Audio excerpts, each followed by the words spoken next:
Okay, hi everybody, or whoever happens to come across this video. I've made quite a few serious videos on my channel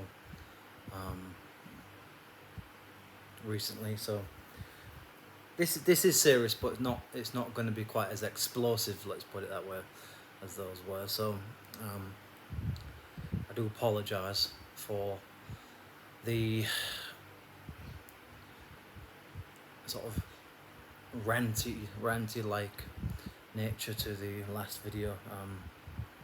But I guess it's a kind of way of me trying to deal with my inner demons and trying to heal myself in as best as I can, maybe the form of therapy. But anyway, this video is going to be about. It's going to be called probably If I Was PM. Don't think I've talked about this on my YouTube channel before. I think I've talked about it on Facebook, on Facebook Live before. So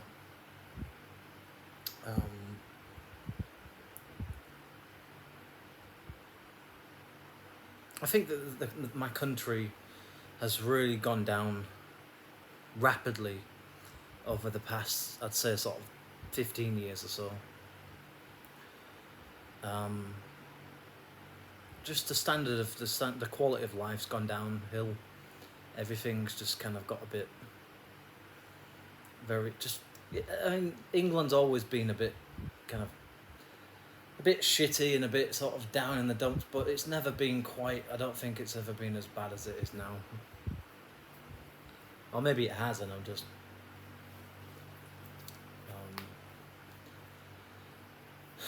looking back with rose-tinted glasses, perhaps, maybe. But I'm pretty sure that look, there were problems in. I can only speak of what I know and what I've experienced, as in my own my own city and what I saw growing up, and that was, look, certain parts of the country, certainly in places in the north and northeast of the country, had a lot of problems with antisocial behaviour and theft and things like that, and petty crimes and so forth. When I was a kid and a teenager, but it's still going on now. I don't know whether it's any better or any worse, but in terms of those things. But I think now we've got an extra layer of problems now because of this. You know what we've seen play out in Leeds and in London. The last few days, was it 2 days ago now? I really think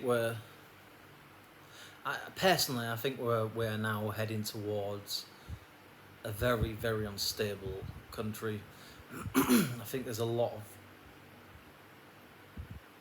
demographic change, and there's a lot of tensions in communities, if you can even call them that, among ethnic minority groups, and I think it's going to happen. Actually, you're going to start seeing these things spread out across the country eventually. I suspect under Labour, it's just going to get much worse as time goes on, and you know, Labour don't want to deal with it, just like the Conservatives didn't really want to address it and deal with it. You know, the Conservatives are all mouth, no action, and Labour will be pretty much the same thing.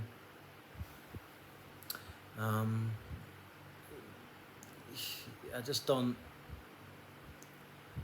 I just can't see things getting better in that regard in England anytime soon, unfortunately. I think that we've just, and when I say we, I'm referring to the government.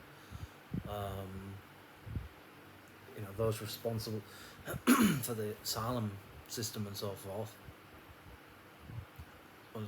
Labour, Conservatives.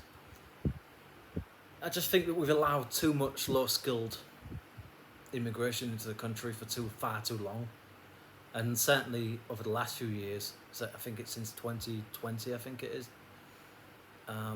Just endless amounts of people rocking up on the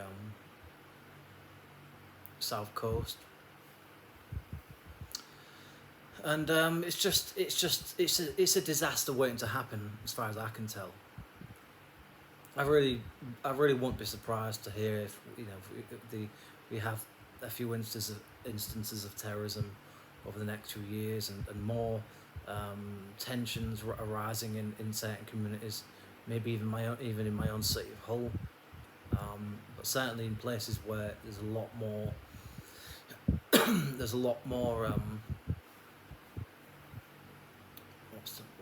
how do I put it? There's a lot more presence of ethnic minorities in certain parts of the country and bigger cities, especially in places like London, and probably in places like Rotherham, Bradford, places like that. I personally expect to see crime start to go up, because it just seems to me that the police just don't want to. They really just don't want to deal with anything anymore. There's no real accountability among councils. Police just don't want to get involved because they're scared of inflaming tensions between certain groups or making things worse. I just think it's a disaster waiting to happen. When I suspect the scenes that we've seen recently, that's nothing compared to what's coming. I think we really are now in. I really think we're in deep shit, quite frankly, as a country. And it's sad to see it. It's very sad. And also as well, the reality of it is that because of the low birth rates over there, white British, natives, are unfortunately going to start to become minority in certain parts of the country over the next few decades. That's a fact. And before long, there'll be areas of the country where it'll eventually just be taken over by certain minorities, and I just don't think. I really I'm not fearful as such, but I just think it's incredibly frustrating to see what's going on over there, and to kind of just feel. To me, it's like it's like what Enoch Powell said. Basically that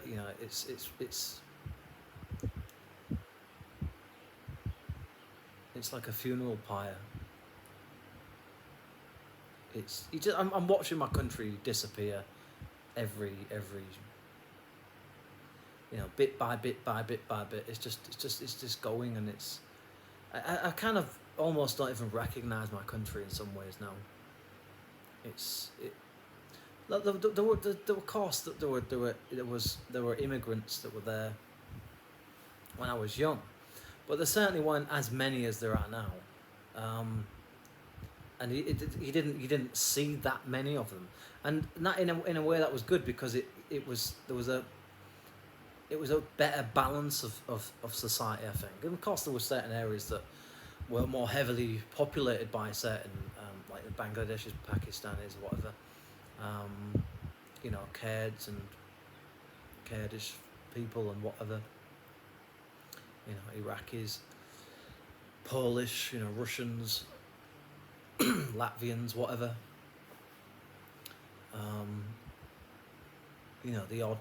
The odd person from, maybe from America or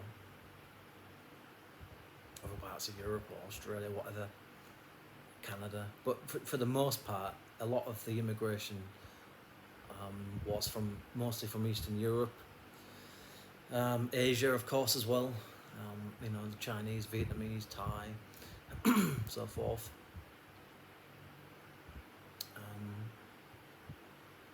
So it was there when I was young, but it wasn't it wasn't as present. It wasn't like in your face as much as it is now. And I just, for me, I have no problem with people coming into the country legally and actually working and providing something of benefit to society, as long as you've got, in my opinion, you should have a degree at the very least. You should have a degree. You should have experience in some kind of like good job, career of some kind. But even if it's just for low skill, you should all be visa based, and everyone should have a time limit, and that's it. And when those visas are up, you can't renew them, and that's it. You got to go home. That's how it should have been. And I will get on to what I would do if I was PM in a moment.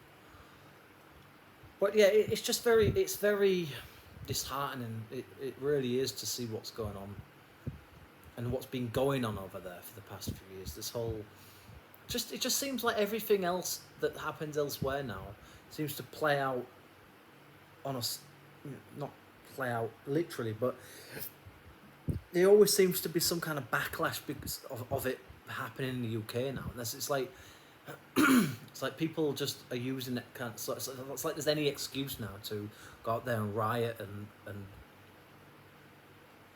be a nuisance and disturb the peace.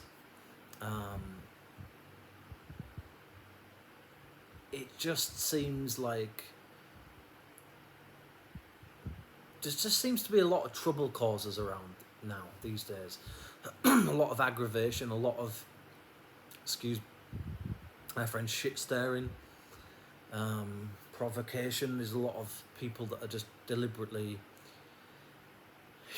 just trying to cause unrest. And I'm not, and in the past, you could say to some extent, to a certain degree, it was football hooligans and people like that were. But when you understand why they were like that, it's like, and the things that have come out over the last sort of 5 to 10 years, thanks to people like Tommy Robinson, whether you like him or not, that you can sort of see why those things happen. But at the same time, there were a lot of genuine bigots and racists out there. But you can not, I wouldn't say understand, but it's like people, I think, were misguided. People didn't know how to control their anger and frustration. They didn't know, they weren't perhaps as sophisticated and to some extent civilized as maybe people. I think people are a bit more now, maybe in some ways, in certain ways, but now we're seeing a lot of uncivilized people and events going on, and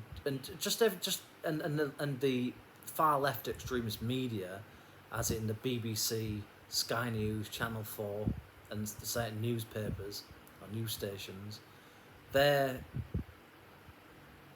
kind of to blame as well of what's been going on, and to some extent the decline of the country. It's all the do-gooder types, these liberal types, the most hypocritical,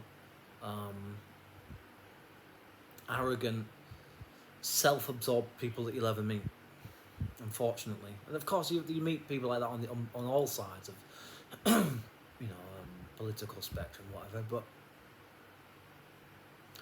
it just seems to me that, like, there's a lot of tactics going on and censorship, underhanded stuff, and just real ugly, toxic people on the left these days. A lot of people, not everybody, but a lot of people, especially in the media, that are just trying to cause problems, trying to pit everybody against each other, like there isn't enough drama and tension going on as it is.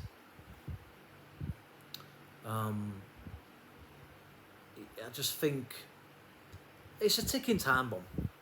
It really is. And and Labour have just let God knows how many criminals out of prison. Great, Labour, well done. Just the utter insanity of these fucking people is just unbelievable. And now we're going to be spending millions of pounds every year to Ukraine. Like, that's got fucking anything to do with us. More money's going to be spent, basically trying to tie us back back towards some kind of, agreement or some kind of contract of sorts with the EU. It's a disaster waiting to happen. This government, and people, and so many people are going to fall for it as well, because, Labour might bring things down somewhat in terms of the cost of living and build more housing and stuff. Most will probably go to illegal immigrants though, for the most part. I really gotta stop doing that. I'm just, like I said before, my videos are, for the most part, off the cuff, and this is just how I am. So, I really don't think Labour have got the solutions to. Look, nobody's really got the solution, because it's always about compromising, and like I've said before. There's only so much money, there's only so many resources, there's only so many people to deal with things. So there's never going to be some one size fits all approach to dealing with everything. But I just don't look. Labour are pro immigration. Let's face it. They might. To me, Labour is just about basically. It's all smoke and mirrors. It's all, let's make it look like we're doing something, but in reality, when you actually look deeper into things, it's not making a dent in anything. It's not really making that much of a difference. So I don't really expect Labour to really kind of solve any of the major problems of England, the United Kingdom, for that matter, in any real long-term sense. I don't think they've got any. I don't think they've got the answers. I don't know if anybody does have the real answers, but I know for sure that Labour don't. But people will fall for it. Like I said, when people start seeing the cost of living come down, which it probably will eventually, once the NHS maybe gets itself together a bit more or something, and more and more people just start. They'll see, even though that they're not allowed to have any opinions about, trans people, or criticize Islam or anything like that, because new laws are going to come in about those kind of things. It's going to be an offence to offend anybody, basically. Even if it's just it's not like malicious or anything. It's just having an opinion about something that others might disagree with, not like. So that's, people will fall for it, and even all of this stuff that's going to make their lives, make their country less free. Will fall for it, and before I really do hope to some. I mean, I don't know. Maybe. Apparently, Suella Braverman's supposed to be deflect. Is that the word? What's the word? Whatever. Moving to reform. Is it defecting? I think it is. And if she does, that'll be a real boost for reform. Because I actually quite like Suella. I think she's. I like people that aren't scared to stand up and be counted, and people who are willing to stand up and say something that other people are too scared to say, but they know deep down that it's true, that needs to be talked about. I like people like that, because people like that are brave, they've got guts, they've got balls, and it's not easy to stand up there in front of Parliament and say things that other people, most other people, either disagree with, or it's too an uncomfortable topic to talk about. It's too taboo or whatever. It's too sensitive. It makes me feel uncomfortable, kind of thing. It's like, well, that's why the country's in the state that it's in, because people have taken that kind of an attitude. Thanks to political correctness, thanks Blair and others, because that's basically where this whole woke bullshit's been kind of pushed on from. Yes, it is Marxism, it is communism, but I mean, it's really, I think, political correctness that allowed for that built the platform that became woke, I think. But I mean, having said that, I suppose social media was a catalyst for it as well. And certainly when Trump won in 2016 and then and Brexit happened and all that, there's just been and this whole cancel culture thing that's gone on over the last few years, shutting people down, and just the way that the media talks to, and you know, this sense that everything's always an interrogation, that it's somehow on trial, you know, all the time, when you're not on the left, but you're being interviewed by left-wing journalists, if they even deserve to be called that. I'm just going to put the light on. I think it's going to rain in a moment, so I do apologise if it's noisy. I think there might be some thunder. Okay, there we go. So, I really do fear for my country. I really, really do. And in some ways, I'm kind of glad that I'm not there.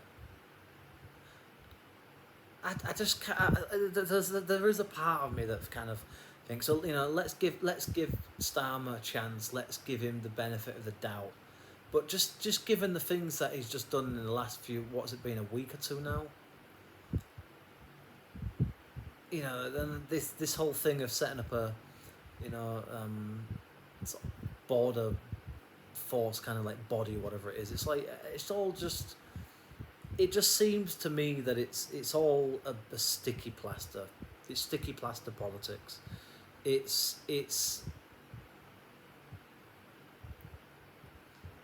basically bowing down to globalists, bowing down to your voter base, and basically essentially saying fuck you to everybody else. That's what Labour's seems to be about these days. But then again, you could say that about the Conservatives in their time in government. So they're all as bad as each other, really, to be honest. And I don't have any time really or any real respect for the Liberal Democrats, and there's no need for the Green Party anymore. You know, look, you can say what you want about reform, but in my opinion, there's no other option at the moment. There's nothing else. There is nothing else. So whether people like it or not, unless the Conservatives get themselves together and find somebody that's actually going to deal with things, and is someone that's really, really popular, they've got no chance, and they certainly won't be winning in 2029. I can't see it. People, you know, it's like, yes, it's a few years away, but I mean, people aren't going to forgive the Conservatives that easy and that quickly. So I very much doubt. I can't see the Conservatives gaining a majority again in 2029. No way. So. So we're going to be into the 2030s before the Conservatives get back in power, unless they just obliterate before, you know. I don't know. I haven't got a crystal ball. I have no idea, but I can't see the Conservatives making any kind of headway anytime soon, which is a good thing, in my opinion. And to some extent, maybe they do need to disappear. And I hope actually eventually Labour disappear as well. They're outdated. They don't serve that. They don't really serve a purpose anymore, in my opinion. They don't really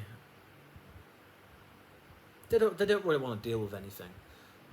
So in my opinion, they both need to just fuck off basically, and we really do need to see the rise of reform, but we need to see new parties on the centre left and on the centre right, not on the fringes of those sides, because that doesn't help anybody.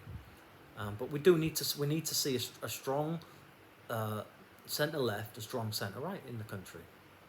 I might not agree with everything. I don't agree with everything. I don't agree with certain policies that you would class as being on the centre right or on the centre left. But we need some kind of like moderate ground, I guess, because otherwise you end up with fringe parties. You end up with you end up with the things like the BNP, and that's not to say that they're that to some extent their message. I wouldn't say that the message was necessarily completely wrong, but there were unfortunately actual racists and sort of like neo-Nazi types within. But then again, you get people like that on all sides of politics in pretty much every country in the world. So but unfortunately, unless we see a strong centre left or centre right over the next few years, the next decade or so, then you're just going to start seeing more of those parties pop up across Europe and probably eventually back again in England.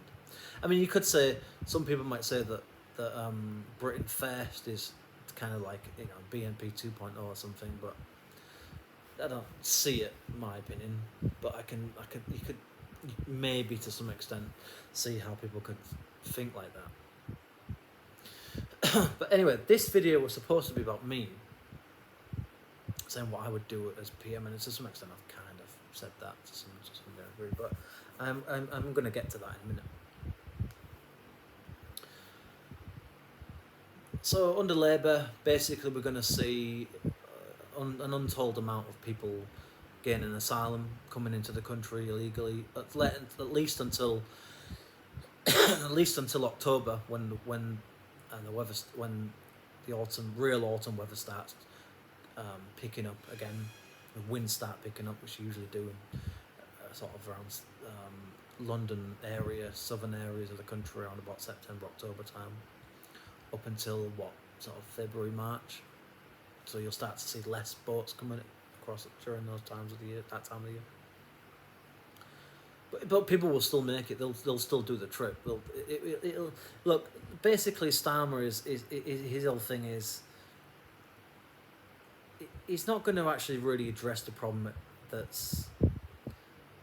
they're not going to have the uncomfortable conversations that need to be had, because he doesn't want to lose votes and his majority, because before we know it, there'll be local elections again, and before we know it, we'll be at another general election again.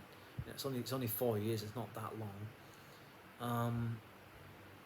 in the grand scheme of things. So he's playing his cards very close to his chest, and he's, to some extent, but he's also revealing them as well. And I just think personally Starmer's is very dangerous. Probably one of the most dangerous prime ministers we've ever had in the sense of his ideas and policy, and the threat that I don't think the country will have ever been as unsafe and vulnerable as it is now, and it will be over the next few years, since the Second World War, probably.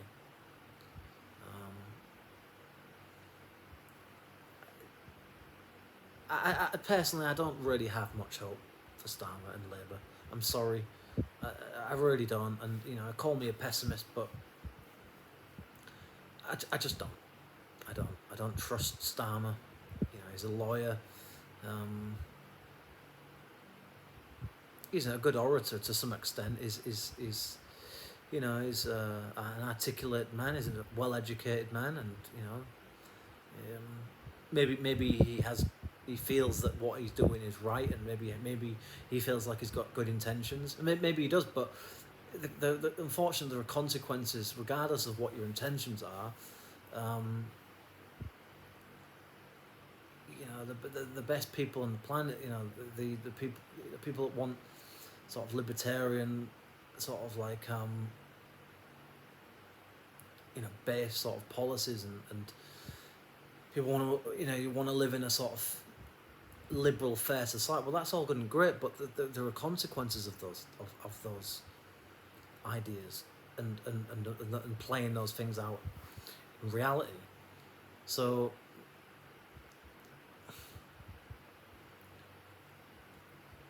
I really think that I really think we're heading now. I thought it would happen under the Conservatives, but it didn't seem to.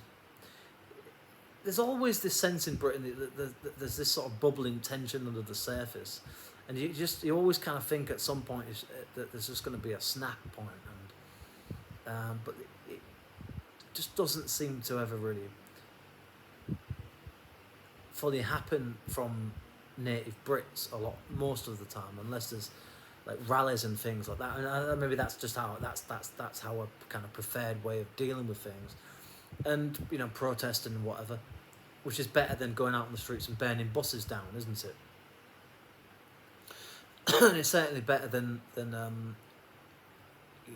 of demonising or stigmatising certain groups, even though there actually might be some, to some extent, some.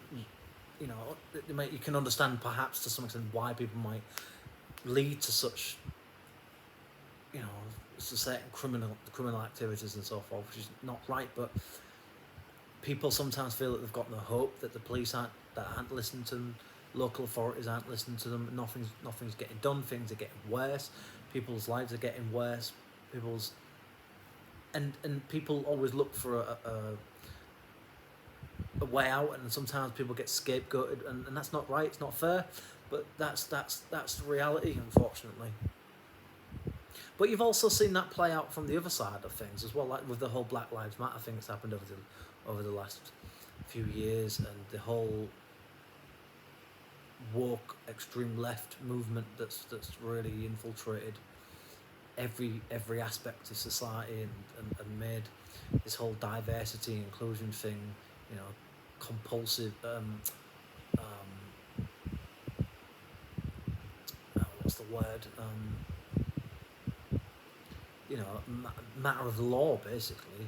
It's you've got to meet certain quotas. It's not, and just this gradual move away.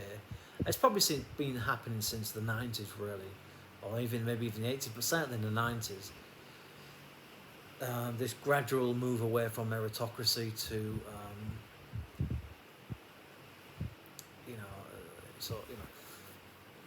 diversity, inclusion, fairness, all this equality and everything, but actually, in reality, all you've actually done is widen the divide and made things much worse, and are going to make things even worse, much worse over the coming years.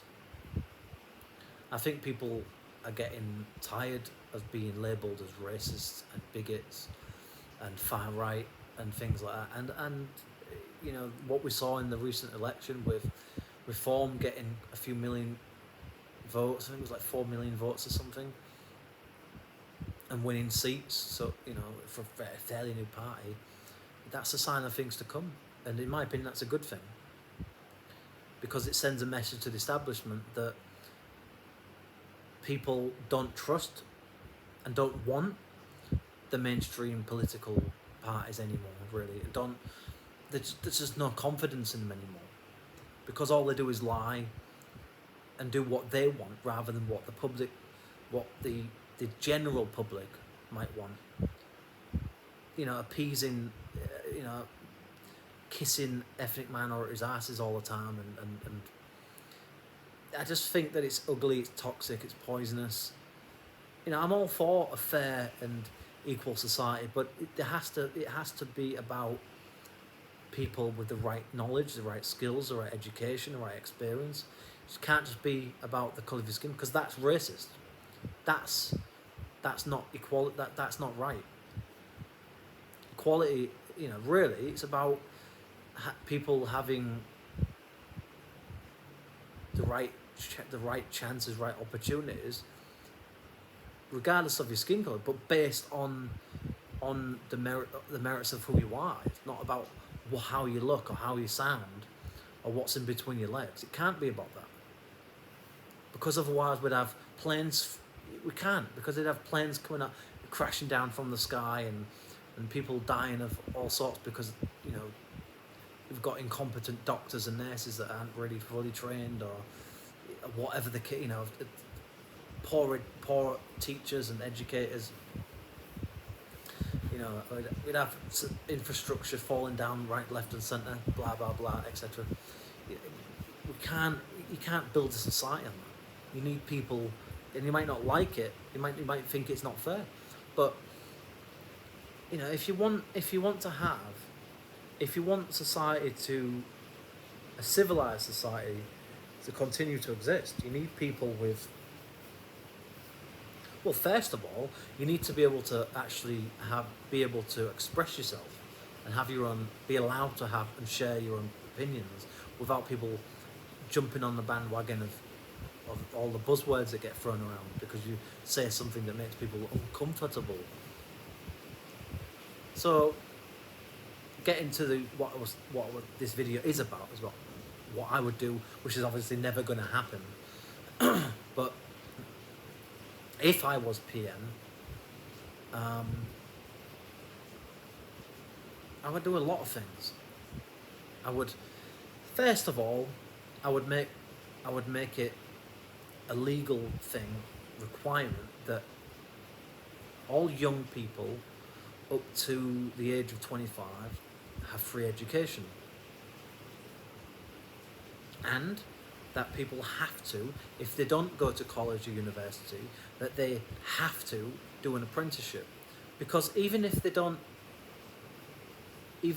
plan, if they don't eventually, it's like, even if they don't want to necessarily become, a plumber or electrician or a joiner, whatever it might be, that they've got the skills, and that they'll never be out of work. They'll always have of work, at least for the foreseeable future anyway, unless AI takes over every aspect of industry or whatever, but I can't see that happening completely anytime soon. Probably maybe within a century or something. But so that would be one of the first things I'd do. Make sure that young people have a good education, that they actually have some skills, and have a good education, and that those who do go to college and university come out of college and university with things that actually matter, that degrees that are actually that can be used for things, used for real jobs and careers. I'd also make sure that the cost of living was affordable, that wages were in line with with inflation or whatever.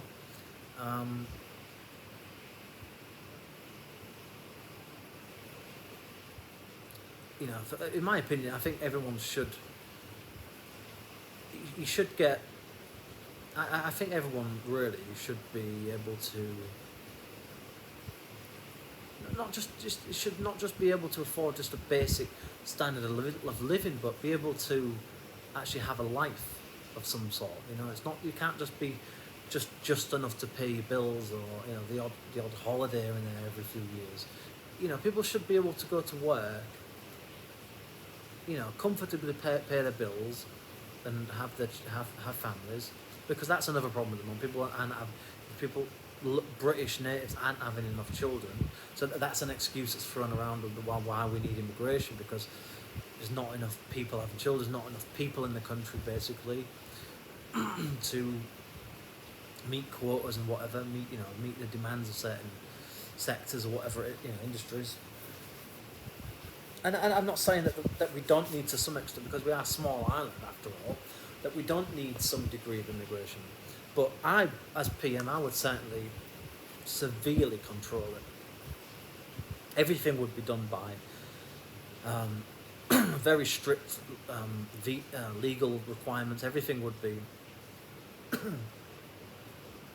done by the book. I'd make sure that everyone gets a proper wage. People get paid decently, so that they do their jobs properly. And if they don't do their job properly, then they're gone. You know, that's the way it should be. You follow the rules, or you're out. It's as simple as that. You know, there's too much leniency. You know, there's too much compromising going on. We can say, no, these are the rules. This is how it works. And if you're not willing to abide by it, then off you go, and we'll get somebody that is willing to do it. You know, we've got to return to. In a way, we've got to return to how we were as a country. I think in the 40s and 50s, a bit more strict, a bit more principled, a bit more, you know, we had a bit more values about us. I think as a nation, we stood for something. You know, I'm not saying that we need to return back to some sort of like pseudo, you know, British Empire, you know, patriotism kind of like element or something to our country. I'm not saying that, but we need to. I just think that we should be proud of our country. We should be proud of our history to some extent. Yes, we should, of course, be aware and talk about and educate our children about all aspects of our history and culture. You know, but also make it clear that no country in the world is completely perfect. We've all done things. All countries have had problems, and they've done things that you know, us in the modern era we would never say we're okay. We need to get ourselves back to a place where we know what we stand for, where we know who we are as a person, that we know what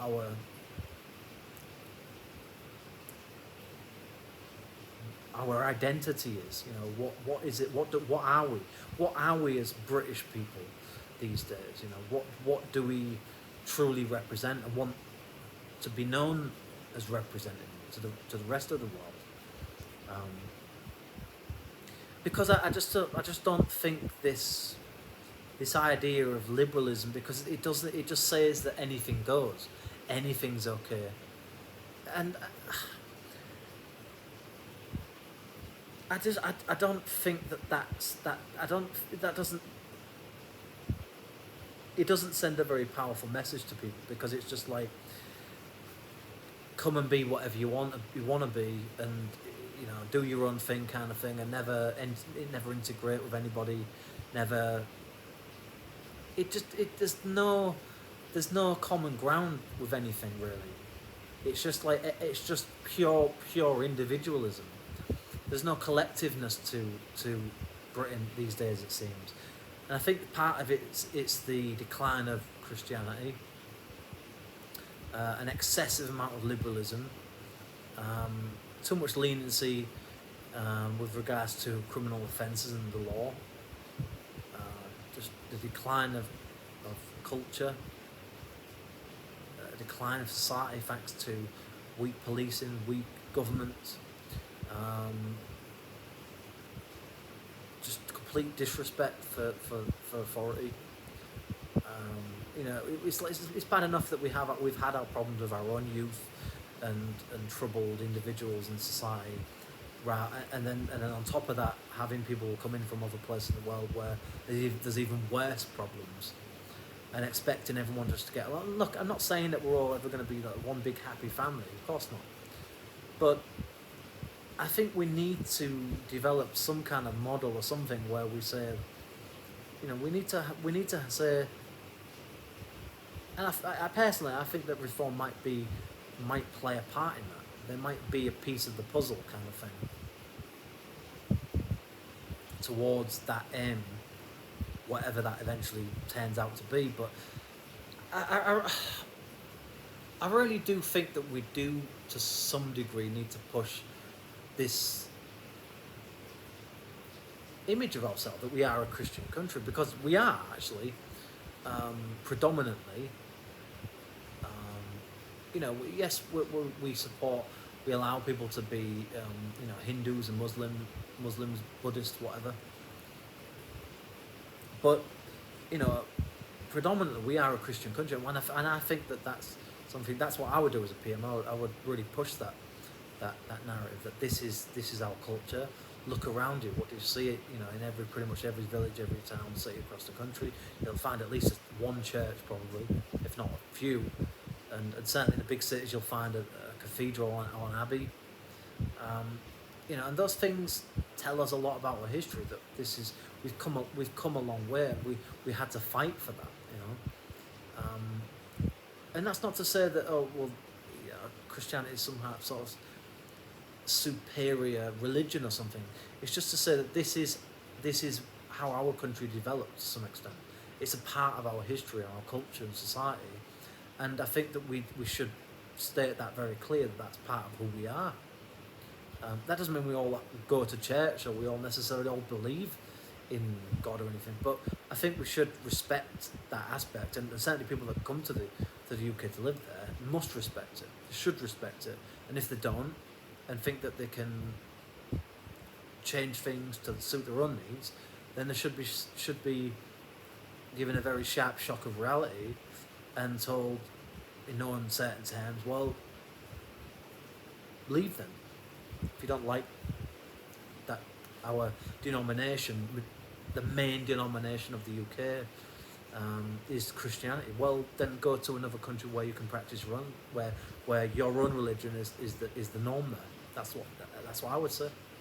And anybody in the country that's found to be supporting Islamists or terrorist organisations or breaking the law or being rude, would be swiftly removed from the country. I wouldn't have people like that in my country. We need to bring back manners. We need to bring back politeness and values and respect again. I think. You know, I wouldn't have people going out there joyriding and dropping left, right, and centre. You know, throwing fags, and that goes to everybody. That would be a strict policy like in Singapore. You know, I'm not trying to say, why don't we just move towards a dictatorship then or something? No, it wouldn't be like that. It's about respecting the place that you live, and when you respect the place that you live, you might start to respect other people. And when there's serious deterrence, then you might have more respect for the police and authority. And also, I'd make sure that local authorities treated people more with respect and listened to people and actually dealt with problems that needed to be dealt with. You know, whether it's roads, parks, schools, hospitals, whatever it is, and make sure that those things got done.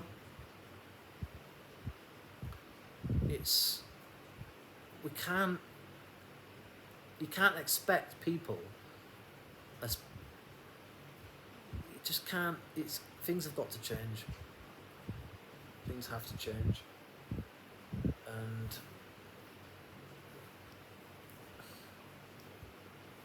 just give me a moment.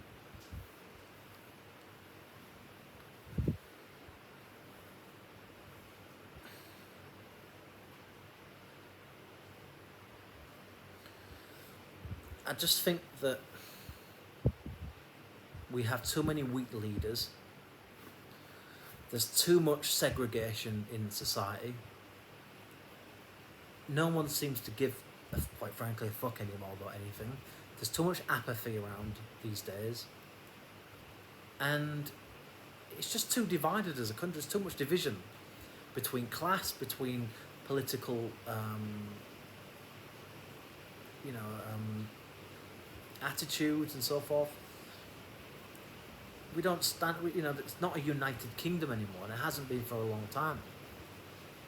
And part of the problem is, to some extent, immigration. It's just too many communities that don't get along, even among themselves, let alone against other people, other groups. And there's too much anti-white rhetoric going around the country these days. That's got to stop, and I would certainly stop that. That would be one of the first things to go. Any kind of anti-white rhetoric, behaviour, I'd stamp it out. It would be a prisonable. It would be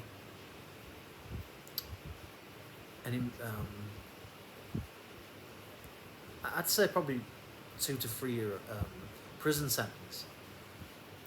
I would rule the country to some extent with an iron fist, because when you do that, people, and there's always going to be ones that go against the system and break, and because they want to be rebellious or whatever. But and it's got to start with the youth. That's where this has to start. We've got to get the youth to respect themselves, respect others, and certainly respect their elders. That's one of the things I do like about Thailand, for the most part, that it is to some extent built on respect, this society, to a certain degree. Look, nothing would ever be completely perfect, so I certainly wouldn't be expecting people to try and sort of create some kind of utopian like society or something. That would be utterly ridiculous, and it wouldn't be good for anybody. But I certainly think that establishing fair but firm rules, because I always thought that that's what our country was. I always thought it was supposed to be a country that's to some extent strict but fair as well, and there's a chance to, you're innocent before the law kind of thing. You're innocent until proven guilty, and these days it's the opposite. It's like Anne-Marie Waters says, it's a upside down world now, and it really is. It's just gone utterly mad, completely batshit crazy. So, if I was Prime Minister, I'd be pushing for things like green energy, but I certainly wouldn't be relying upon it. That'd probably make up like 20-30% of our energy demands, and the rest of it would be built on using oil and gas until the technology is better, where it's more viable to use electric and hydrogen, or whatever it is, wind, solar, tidal power, geothermal, whatever it is. Because I don't think that the technology's there at the moment. I think we need a few good decades really before we can really pretty much rely solely on green energy, even if that's the right adjective to even use it, really. Because is it green? I mean, is it really? when you actually look at the the manufacturing processes and the mining of materials and so forth, and the things that have to be established to repair certain things, and then production and so forth. It's nothing's completely green, nothing's completely sustainable, and we're always going to have to rely upon natural resources for as long as we're here. So I think that we might as well take advantage of whatever reserves of oil and gas we've got left while we can, because that'll probably take us a few more decades, I reckon, maybe another 40-50 years, and probably by that point we'll have perfected, more or less, technology for green energy. I think that would be the better approach to take, in my opinion, not to just snap your fingers, or let's just move solely to green energy based energy production to meet our demands or whatever. It just doesn't. I just don't think that's a very smart way to do things. So that's something else I would change. I'd have more holidays, national sort of holidays. I'd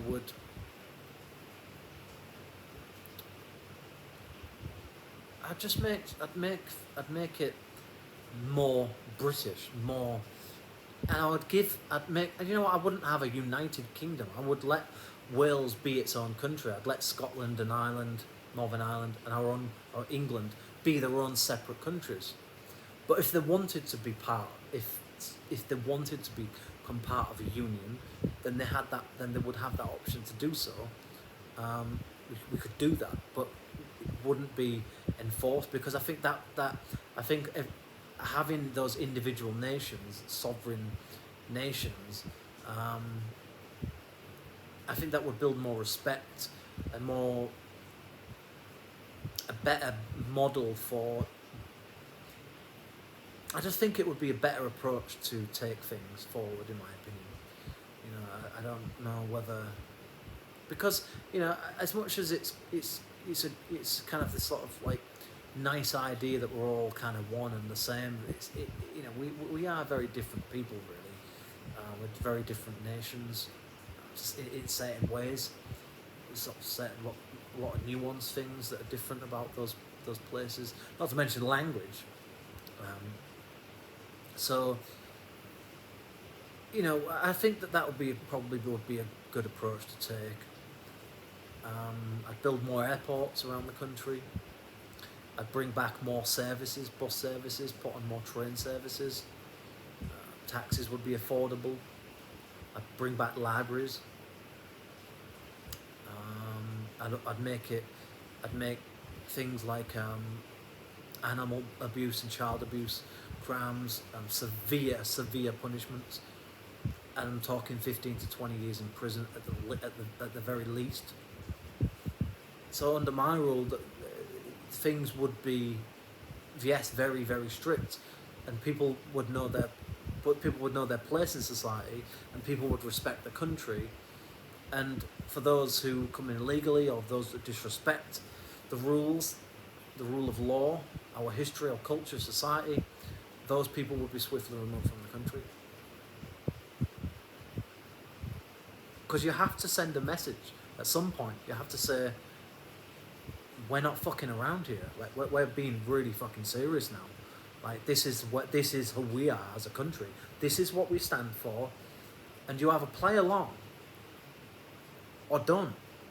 And if you don't play along, you can pack your shit up, and with your friends and your family and whoever else hates the country and hates the people in it, off you go. We'll pay your tickets for you, and off you fucking trot. Because at some point, someone's gonna say that. Someone is gonna eventually, whether it's Nigel Farage, whoever it might be, somebody at some point is gonna get up in the Houses of Power, in the House of Commons, at that dispatch box, and is gonna say some very uncomfortable things that have needed to be said for the last 30, 40, 50 years. Because things under Labour, I'm telling you now, are going to get much, much, much worse than they were under the Conservatives. I'd say it's guaranteed. And while I'll never be PM of the country, and you know, we can all wish, and we can all at least share our thoughts and ideas. But I would do things that I felt were right, that were fair, but also that told people that we're being serious, and we're standing for something for once, for the first time in decades, and that other countries would respect us for it. And that's what we need to get back. We need to get that respect on an international stage. We need to get it back. We need to send a message to the world saying, we're not playing games anymore. Like, we've been there, we've done that, and we've seen what happens when we do it. So we can't continue like that anymore. We've got to change. And I think that's my point in this video, is that's if I was PM, there would be a great amount of change, and a lot of people would probably leave the country. But a lot of people would stay in the country as well, because they would respect me, and they would respect my ideas and my approach to things. A lot of people would get bored.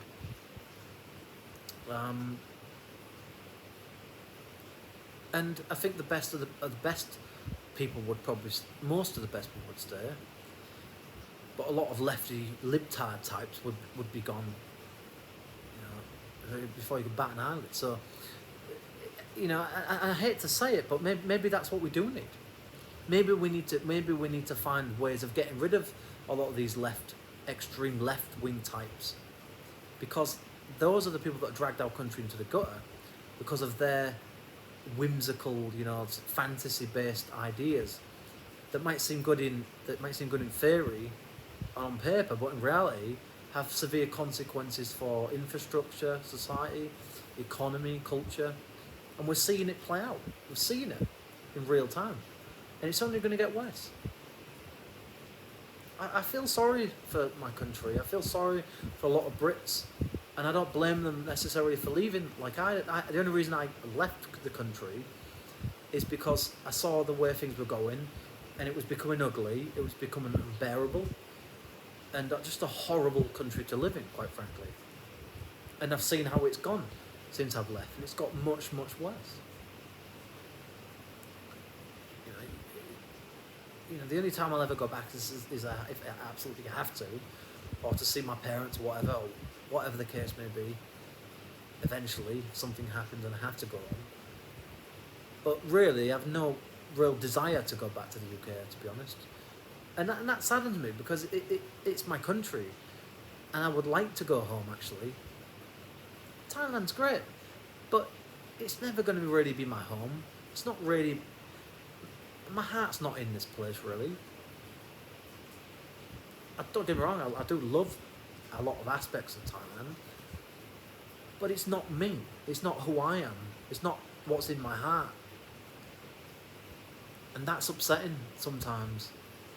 That I want to go home, but I can't. I can't with the way things are at the moment, and the way things are going. I can't do it. I can't do it to myself, because I'll regret it later down the line. So until Reform get into power, probably in 2029 or beyond, I'm probably going to be here for the foreseeable future. But like I said, if I ever did have the opportunity to become an MP or a Prime Minister, of course it's ridiculous thinking, but if I ever did, I would genuinely try my best to turn my country around and to get us back to some place where we had our self-respect back again, where we were proud of who we were, and we saw hope on the horizon. We saw something, bring back more clubs and shops, and retail would be back up and running again, and have more things to do for kids in the town centres, and more festivals, and just bring more life to the country. Bring some energy back to the place that's been lacking really since the 90s. Because I remember my country back then, and yes, there was a lot of things, parts of the country that were absolute dump and a shithole. But it's not. It's just the same now. But it's just in certain ways it's got somewhat better, but in a lot of ways, most ways, it's become a pathetic, sad excuse of a place. And quite frankly, and I hate to say this and talk about my own country like this, but quite frankly, an absolute fucking dump. Okay? And Thailand's kind of in some ways the same. There's places here that are an absolute dump as well. So before anybody starts saying, jumping on me and saying, well, it's like Thailand's a bit of a second world, third world country, so true. I'm not naive, but I'm just saying that it doesn't have to be like that, and it wouldn't be if I was in charge, and I don't think it will be if somebody like Nigel Farage was to become PM. But the left-wing media will do whatever it takes over the next few years to make sure that doesn't happen. If you think you've seen smearing and slandering going on recently into the run up to the election, you've seen absolutely nothing yet.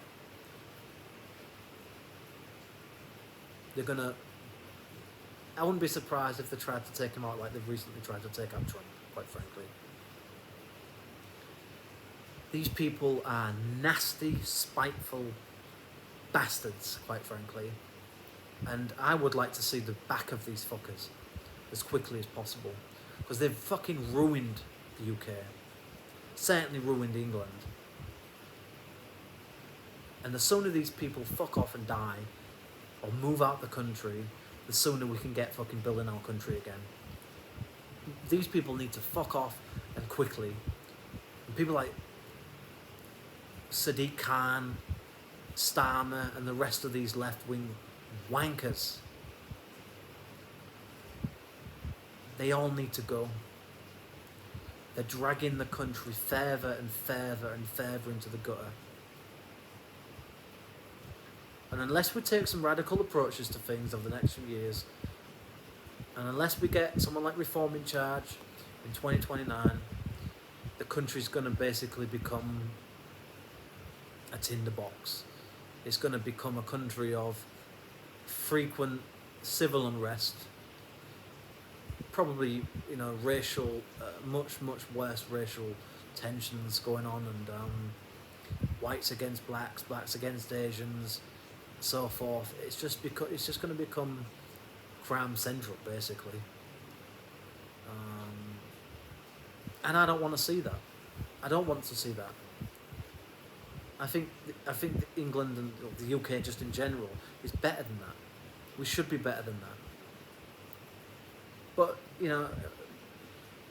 we have to say, at a certain point, we have to have uncomfortable debates and conversations where we say, yes, we don't particularly care that you are Asian or black or whatever. But at the same time,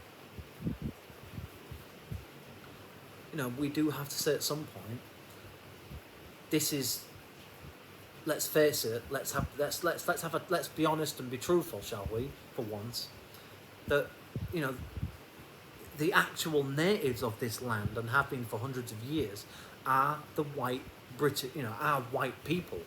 Let's have that, let's get that straight, and let's keep on with that narrative, because it's true. Because then we say, look, because otherwise we're just saying we're just a mishmash of people. And, it's like, just because you come to the UK and you develop an accent or whatever doesn't necessarily make you British. Just because you end up with a passport or a visa or something, or it's like you take English lessons, doesn't make you British. There's a deeper aspect to that.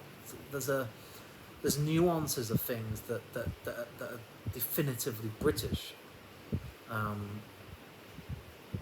You can be kind of copycats, as it were, but you're never really going to be completely seen, let's face it, in reality, as one of the real true natives of that country. You can say, well, my parents came here decades ago, and I was brought up here. Well, fine, but that doesn't make you a purebred Brit, does it? Or Englishman, or Scotsman, or Welshman, or Irishman.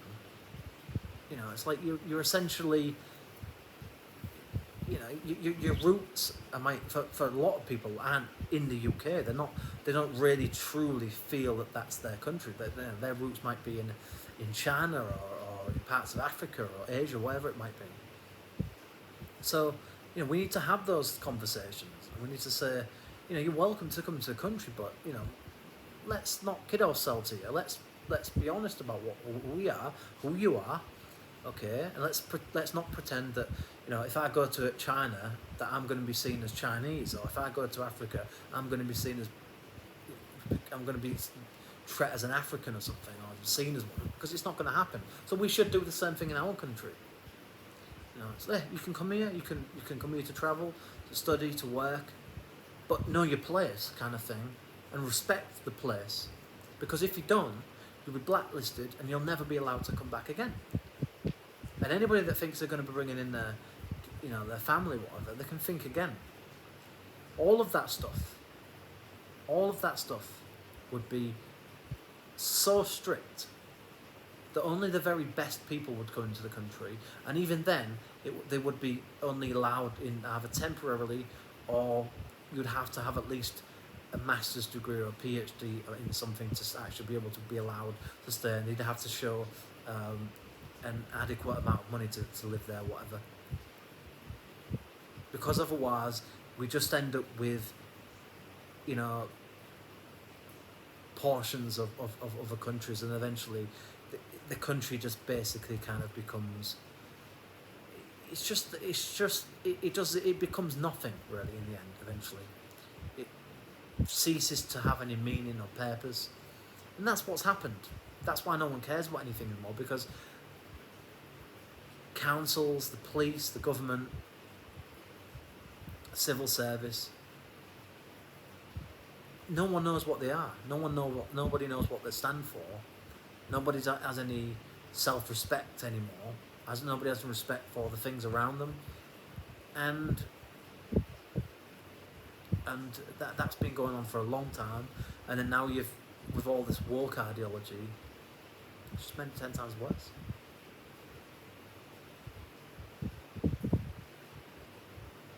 So I wouldn't allow biased. Just wouldn't allow it. It would be against the law to have biased journalists, biased lawyers, judges, police officers, community police officers, teachers, etc. In the sense of them carrying out their duties based on their own personal values and things. You would follow the law and be treated. Everybody would be treated under that same law, and that would be it. Again, you follow the rules, or you don't, and that's it. There will be consequences for that.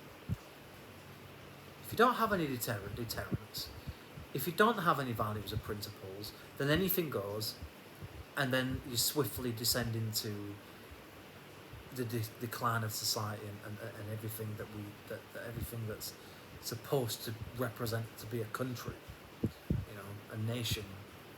And again, and then the history has basically has led to nothing.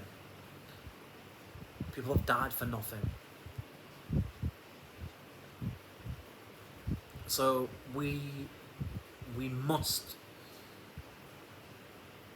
move away from excessive left-wing, extreme left ideas and this shoving it down your throat approach to liberalism and everything that's toxic and poisonous about the media.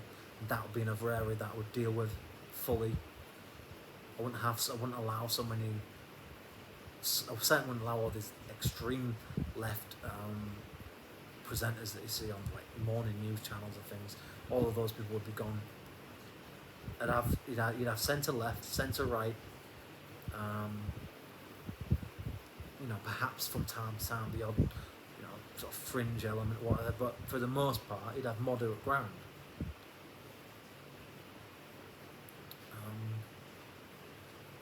Because if you have extremes from both sides, it doesn't work. It's not a help to anybody. So, but you have to allow. But having said that, you do have to allow people to have a voice. And so you would have to have that, because that would be a free society. But at the same time, you can't just allow people to run amok and have a monopoly over everything, whether it's politics, whether it's the media, whether in education, whatever it is. You can't just have this, especially if it's like really damaging as well. So something has to replace things at some point.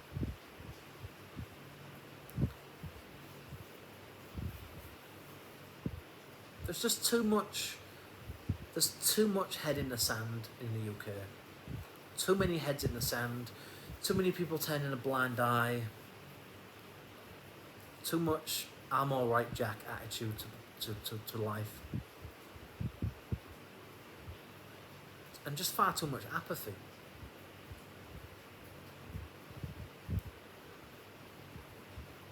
You've got to reward people for speaking up and being honest and being open. But first of all, allow people to have a voice. Yeah, allow people to have a voice. You don't have to like them. You don't have to agree with them. But you should respect their right to have that voice. But that doesn't mean that they get to then go on to ruin everything, because of, especially if it's been proven to ruin everything for decades upon decades.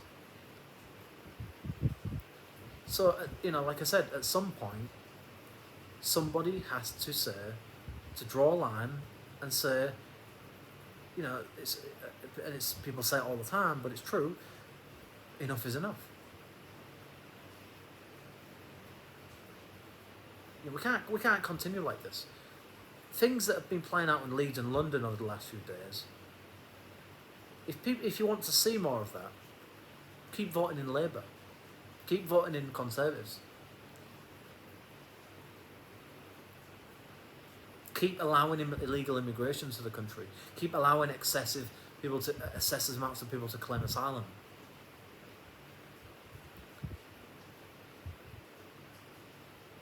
And basically not, and keep police underfunded, understaffed, and councils underfunded, understaffed, and allow people with biases and those that are in the pockets of others, corrupt individuals, to have positions of power and influence over everything, because that's where we are. That's what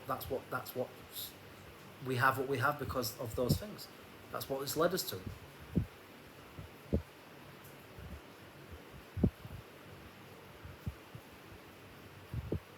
I'd like to say at some point that I'd be happy to pack my bags and get on a plane and go home and say, this is home, this is my place.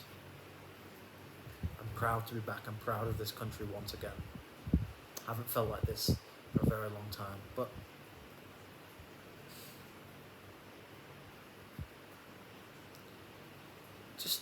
it's just like I kind of said in my last video. Again, it's this thing of just sheer disappointment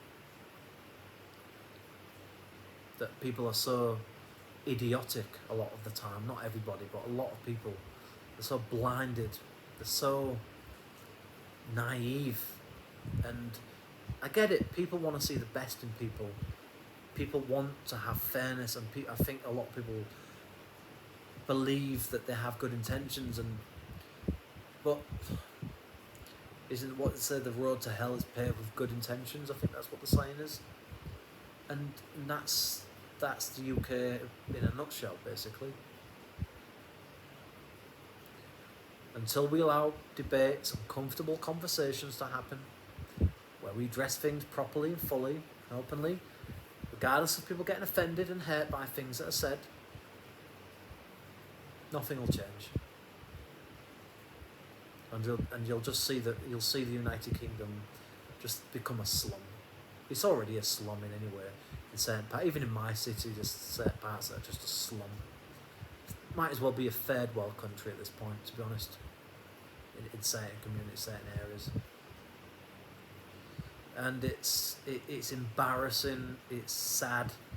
It's disgraceful. It's worrying. And I feel sorry for my family. I feel sorry for Brits that are trying to cling on in there and hoping for something better. And it's just a very sad life.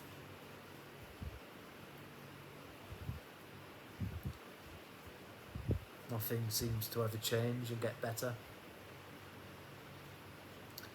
But, as they say, I remember my ex saying, you get the government you deserve.